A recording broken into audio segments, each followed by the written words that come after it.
the Bronx, Southeast Washington, D.C., the Mississippi Delta, all stark images of poverty and a sharp contrast to the life of a former U.S. Treasury Secretary.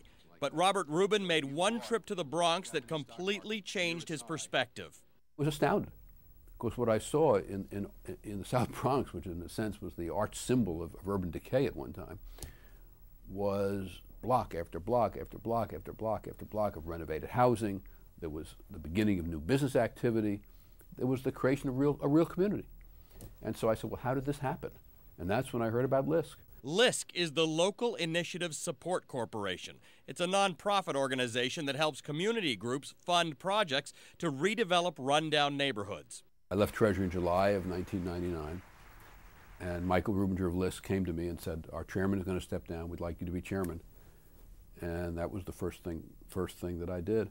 And the reason I did it was I think that these problems of the inner cities and of the distressed rural areas are a critical issue for our country, socially, morally, but also very much economically. Rubin is still active in the for-profit world. He's a senior advisor for financial giant Citigroup, and he sits on a few corporate boards. But he says working with LISC is what really drives him. I think that the best way to get a sense of how important LISC is to go on a little tour of project sites. And it really is interesting, because what you see, very often we'll have pictures of what it looked like before, and then of course we'll see what it looked like after. You get a sense of really how great these accomplishments have been.